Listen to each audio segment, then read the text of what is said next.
लाइथांजा खरो আগরতলা रेल स्टेशने सिमी खरब ब्रै ड्राग्स बानिया ख्लायनाय रमजाखा जीआरपी ते आरपीएफ पुलिस बाय लाइथांजा खरो जीआरपी थानानि पुलिस ते आरपीएफ कथालाय खरब ब्रै ड्राग्स बानिया खायनाय रमखा Agartala rail स्टेशने Simi बरकनि यागो बेबागै 37 kg दक्रा Chiba ग्राम एबा 35 पैकेट सिथिगरान मानजाखा खरब्रै मानजानाय रक बिहार हास्तेनि हिनि सबाय मानखा बरकनि मुंखा बिपिन कुमार गौतम कुमार मनीष कुमार मंडल दुर्गा देवी আগরতলা रेल स्टेशन सिमी दिल्ली तेलांगना नाइमानी और सिथिगरान हिनि सबाय मानखा जीआरपी थाना बरकनो एनडीपीएस नि मामला ख्लायका তিনি বরকনো দরবানগো 30,000 হিনি শাখা জিআরপি থানানি ওসি তাপস দাস মানজামা সিথিগরানি দাম দেলিও 7,50,000 অঙ্গানো হিনি সবাই মানখা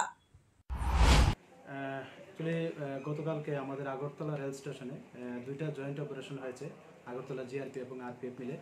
তো প্রথম দফায় আমরা গতকালকে যে আমাদের রানী কমলাবতী এক্সপ্রেস আগরতলা রেল স্টেশনে আসলো, তখন ওইটা তল্লাশি করে আমরা 765 বোতল স্কোপ উদ্ধার করা হয়, যেটা লিড করেছে আগরতলা আরপিএফ। তো এগুলি আমরা গতকালকেই আমাদের আগরতলা জিআরপি থানাতে এন্ট্রি হয় এবং আমরা ইনকোয়ারি স্টার্ট করি যে এগুলির ওনার কে হতে পারে এবং এগুলির ডেস্টিনেশন কোথায়।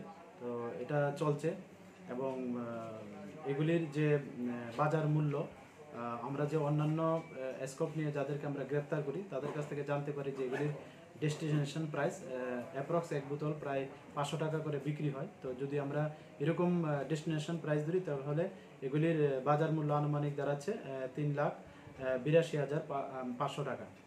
তো আমরা দেখছি এবং যারা এটার সঙ্গে যুক্ত থাকবে আমরা অবশ্যই তাদের আওতায় আনবে। আর সেম আরেকটা আমাদের আগরতলা রেল স্টেশনে জয়েন্ট অপারেশন হয়েছে, যা সন্ধ্যা থেকে মধ্যরাত্র পর্যন্ত চলে। তো এখানে আমরা 4 জন ড্রাগ প্যাডলারকে গ্রেপ্তার করেছি, যাদের কাছ থেকে মোট 37 কেজি 615 গ্রাম গাঞ্জা মানে সিজ করা হয়, যা 35টা প্যাকেটের মধ্যে ছিল, 4টা বস্তার মধ্যে।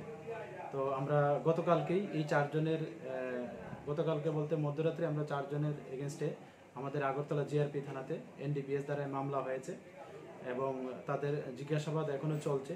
তো ওনারা প্রত্যেকেই বিহার রাজ্যের বাসিন্দা। একজন হলেন বিপিন কুমার, যিনি কাটিয়া জেলার অন্তর্গত, অন্যজন গৌতম কুমার, উনিও কাটিয়া জেলার অন্তর্গত, এবং অন্যজন হল মনীষ কুমার, উনি বাগলপুর জেলার অন্তর্গত, এবং অন্য একজন মহিলা ট্রাক পেডলার, উনি দুর্গা দেবী, যিনি পূর্ণিয়া জেলার অন্তর্গত, এবং সবাই বিহারের বাসিন্দা। তো আমরা দেখছি যে এগুলি সোর্স মানে কোনখান থেকে এগুলি আনা হয়েছে এবং কোনখানে এগুলি নিয়ে যাওয়া হবে। আমরা এগুলি ওনাদেরকে দফায় দফায় জিজ্ঞাসাবাদ চলছে আমাদের পুলিশ অফিসারের টিম। আর তাদের প্রাথমিক জিজ্ঞাসাবাদে বললো যে তারা এগুলি কারণ মারফতে দিল্লি পাঠাবে এবং ওইখানে এগুলি খুব ভালো মূল্য পাওয়া যায় এরকম বললো, প্রায় 20-25 হাজার টাকা পার কেজি। তো আমরা যদি এরকম ধরি যে এগুলির মানে ডেস্টিনেশন প্রাইস লগভগ 7.5 লাখ টাকার মতো হবে।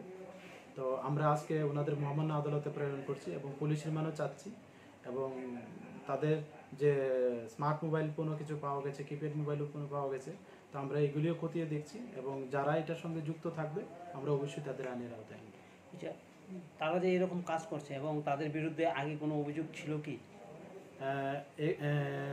এটা আমরা মধ্যরাত্রি এবং ইভেন আজকে সকালেও আমরা প্রত্যেক থানাতে এটার মেসেজ পাঠিয়েছি এবং ওনার যেই থানার অন্তর্গত ওনাদের বাড়ি ওইখানেও আমরা মেসেজ পাঠিয়েছি। তো আমরা দেখছি যে ওরা আরও এরকম কাজে লিপ্ত ছিল কিনা, এবং যদি থাকে ওইখান থেকে আমরা যে ওনাদের এগেনস্টে যে ডাটা আছে আমরা কালেকশন করব এবং এগুলি আমরা মহামান্য আদালতকেও জানাবো এবং যা কানুনি কারবাই আছে আমরা অবশ্যই করব। তাদের বিরুদ্ধে আগে কোনো কেস ছিল কি না?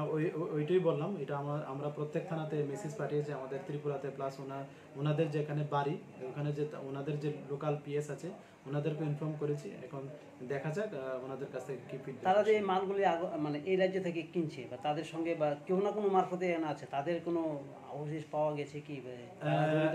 এটা তাদের ইন্টারোগেশন চলছে, মানে আমরা দেখছি, এবং তাদের যে স্মার্ট মোবাইল ফোন আছে এবং কিপ্যাড মোবাইল ফোনও পাওয়া গেছে, এগুলি অ্যানালাইসিস চলছে।